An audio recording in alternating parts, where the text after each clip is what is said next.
Hello, learners. Today we're going to talk about a new topic, which is speech styles.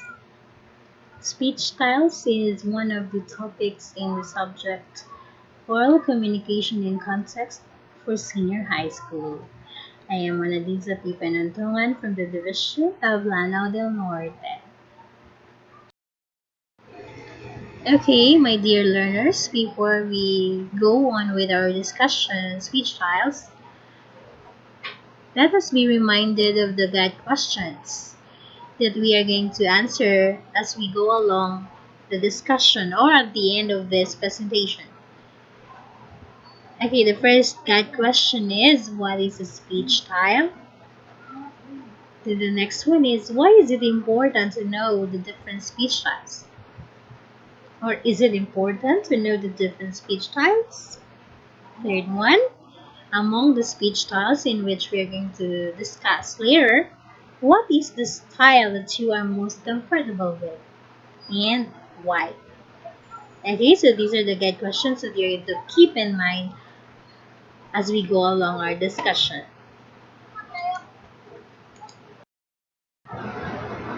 Speech styles. What are these speech styles? Speech styles are speaking patterns characterized by distinctive pronunciation, vocabulary, intent, participants, and grammatical structures. So, from the word speech styles, each one of us has his or her own style of speaking. So, each one of us also has different speaking patterns. So, when we talk about speech styles, when we talk or we address or we communicate to other people, to different group of individuals, we have varying distinctive patterns. So when we speak at home or when we communicate with our mother or father or sister or brother, it's not the same as we communicate to our peers or friends, to our best friends or teachers or to the doctor, right? So that is why we call it speech styles because there are different speaking patterns.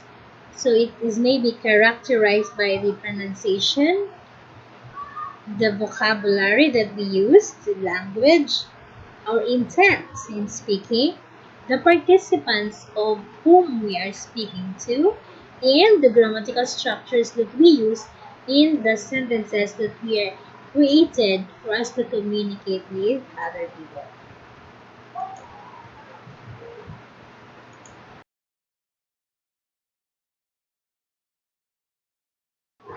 Okay, so this time let's going to talk about the types of speech styles.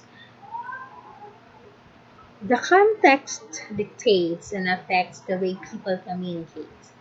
Of course, it's true, which results in various speech styles.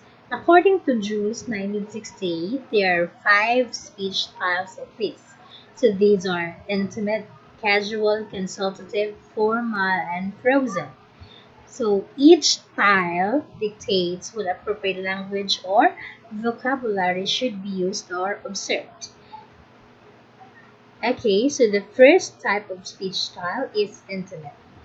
This type of speech style is private. When we say private, it's the opposite of public. So it's closed doors. This occurs between or among close family members or individuals. So the language used in this style may not be shared in public. So usually examples of the intimate type of speech style is the conversation between husband and wife, between family members like brother, sister, mother, and father. Okay, so we share intimate type of speech style.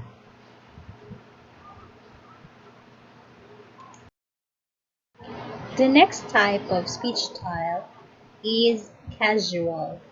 So when I say casual, this type of speech style is common among peers and friends. So I know you can relate to this. When we speak to our friends, it's more on being casual. It's not being in, sometimes became intimate, but actually most of the time we are casual. when we speak to our peers and friends. Okay, because we are most comfortable with it. Okay, so slang in the vernacular language that are used, sometimes it's the gay lingo, the street words. Okay, so anything that is trendy in that time, you're going to use that in the casual type of speech tags. So when you speak to your friends, like, "Hey yo, where have you been?" or "Yay, what's up?" Okay, so these are things that are casual type of speech tags. Although there is a vocabulary, but then you don't really have this. You are not being careful too much on putting grammatical structures on your sentences, as long as it's trendy and you have a mutual understanding with your peers and friends, then it is okay in this type of speech style. Consultative. So from the word consultative, it is actually a style in wherein you're going to address or consult somebody who is expert in that certain field. Okay, so consultative style is the standard one. So among the two who are already discussed earlier, the intimate and the casual, consultative is the standard one. It is professional or mutually acceptable language is a must in this style. So you are dealing with professionals. So examples of situations are communication between teachers and students. Of course, there is a gap. When you communicate with your students or with your teachers, it's not that it's intimate or it's casual, but it's in between. So the relationship between you is so just professionally. So it is a consultative speech style. Employers and employees, doctor and patients. So for the teachers and students situation, something like when the student is going to consult her or his teacher about his subject who he got a low grade. Okay, so that thing is what we call is consultative speech style, because the student is consulting the teacher. Okay, so same as with the employers and employees, and the doctors and the patients. Another one is the judge and lawyer relationship. Okay, or president and his or her constituents rather. So these are a professional or mutually acceptable language. The fourth speech style is what we call the formal speech style. This style is used in formal settings. Unlike the consultative style, this is one way. So let us look at the examples given. And these are sermons by priests and ministers. It is one way because when you are going to talk, there is nobody to answer you. Like for example, you are in a church, the priest is having his sermon. You are not going to, what's this? You are not going to directly answer the questions of the priests, right? You just stay in your mouth, in your mind. Okay, so it's one way. Okay, unlike the consultative style, because when we have the consultative style, of course, you are consulting somebody, so you need feedback, you need response. But in this type of speech style, the formal speech style, it's just one way. An expert of certain field, where you're going to talk, address someone or the public or any group, and then he doesn't or she doesn't expect any answer or response from the audience. So another is the State of the Nation address of the President of the Philippines. Okay, when the President addresses the nation, he doesn't expect certain questions like in press briefing, wherein you're going to answer the questions of the press. No, in State of the Nation address, it is so formal that it's just one way. And then another example is the formal speeches. So like valedictory addresses.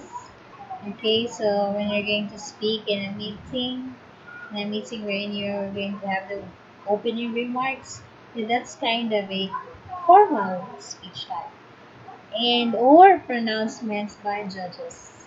Of course, when the judge will say, uh, I declare you husband and wife, nobody will just butt in and say something about his or her idea. Or when the judge will say, this court hereby sentence Mr. One and so to have a reclusion perpetual or life sentence.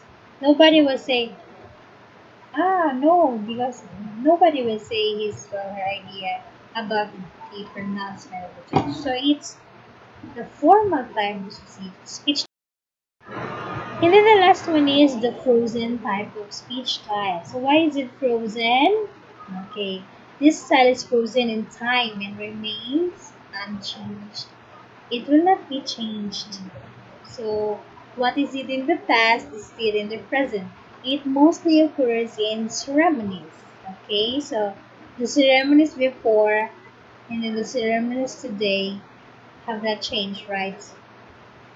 There are additionals, there are odd ones, but then the original thing is not being changed. Okay, because these are ceremonies, it's frozen in time. Examples are the preamble to the Constitution. So the 1987 Constitution before is the 1987 Constitution preamble is still the 2020 preamble of the Philippines. So that's it. And then the Lord's Prayer. And so the Lord's Prayer has not changed also. Allegiance to the country or flag. It has not changed also. Okay, and then the Lupang Hinirang, the national anthem of the Philippines. The Bible Bible also, and also the Holy Scriptures of the Muslims, the Quran. So before is still today. What is practiced before is still practiced today. That's not changed. So these are frozen types of speech styles. Done with speech styles and the different types of speech styles. So let us have a recap. Okay, so what are the different types of speech styles? First one is, okay, very good, intimate. And the second type of speech style is casual, very good. Third is consultative. You're doing great. Number 4, okay, formal. And then number 5, we have great, frozen. So these are the different types of speech styles. Very good. At last, we're done with our discussion on speech styles and on the different types of speech styles. Now, let us go back to our guide questions. Okay, so how many guide questions we have? The one that I presented to you earlier before the discussion, we have how many? Okay, so we have 3 guide questions. First guide question, what is speech style? I know you already know what is the answer. Number 2, why is it important to know the different speech styles? For you, is it important to know the different speech styles? Why is it important? Okay, number 3, among the speech styles, those 5 speech styles, the intimate, the casual, the consultative, formal, and frozen, which style or what is the style that you are most comfortable with and why? And so I guess that to answer the discussion, please answer these guide questions. Thank you and good luck.